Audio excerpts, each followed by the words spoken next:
কেন আমরা piece upgrade করব না? আমরা কেন একটা মাথা একটা মেধা দিয়ে আমরা সারাটা 15 বছর চালাবো? 3 বছর বা 4 বছর আগে থেকে হয়তো আমরা আরও কিছুদিন খেলতে পারতাম। অ্যাটলিস্ট ইংল্যান্ডে গেলে প্রচুর গেম খেলতে পারে। আমি লাস্ট 2 বছর খেলেছিলাম, ওখানে প্রত্যেক সিজনে আমার কাছে মনে হয় যে 40+ আমি ম্যাচ খেলেছি, যেটা অ্যাপ্রিসিয়েট করার মতো আমি মনে করি। এটা বিসিবিকে ধন্যবাদ দিতে হয় যে এতদিন পরে একটা ডিসিশন নিয়েছেন।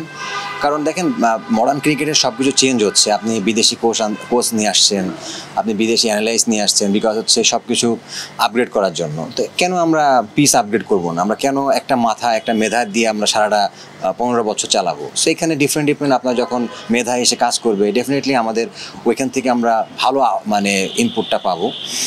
সো আমার কাছে মনে হয় যে এটা আরও আগে করা উচিত ছিল, যেটা করতে পারি নাই।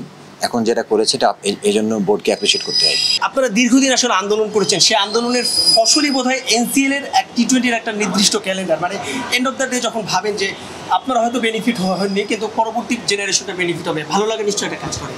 অবশ্যই ভালো লাগে। এটা যদি আরও 3 বছর বা 4 বছর আগে থেকে হয়তো আমরা আরও কিছুদিন খেলতে পারতাম। বাট হ্যাঁ, ওকে, বাট এখন আমি এক সিজন খেলেছি, এবছর হয়তো আমারটা খেলাটা ডিফিকাল্ট, আমি জানি না পারবো কি না। বাট যারা খেলবে এটা ওদের জন্য ভালো। আমার মনে হয় যে একটা বড় অপরচুনিটি বিপিএলের আগে নিজেদের প্রমাণ করা এবং প্রপার প্রিপারেশন নেওয়া।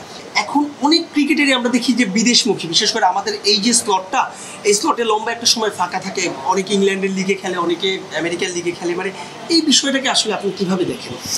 দেখুন, এটা তো পজিটিভ দিক আমি মনে করি, এখানে নেগেটিভের কিছু নাই। কারণ আপনি বাংলাদেশে বসে থাকবেন, বৃষ্টির সিজনে কোনো খেলা থাকে না। অ্যাটলিস্ট ইংল্যান্ডে গেলে প্রচুর গেম খেলতে পারে। আমি লাস্ট 2 বছর খেলেছিলাম, ওখানে প্রত্যেক সিজনে আমার কাছে মনে হয় যে 40+ আমি ম্যাচ খেলেছি। সো যেটা হিউজ একটা এক্সপিরিয়েন্স হয়। আপনার গেমটাকে আপনি আরও ভালোভাবে বুঝতে পারেন ওখানে, যেটা বাংলাদেশে সম্ভব হয় না। কারণ বাংলাদেশ আপনি 1-2টা ম্যাচ যদি খারাপ খেলে টিম থেকে ড্রপ করার সম্ভাবনা থাকে, যেখানে ওখানে আপনি কীভাবে রেসপন্সিবিলিটি নেবেন, একটা পুরো টিমের দায়িত্ব নিয়ে ব্যাটিং করতে হবে, এই জিনিসগুলো ওখানে কাজ দেয়। তো আমার মনে হয় যে ওইখানে খেলাটা যারা খেলছে বা যারা ভালো লেভেলে ক্রিকেট যারা খেলছে তারা অবশ্যই বেনিফিটেড হবে।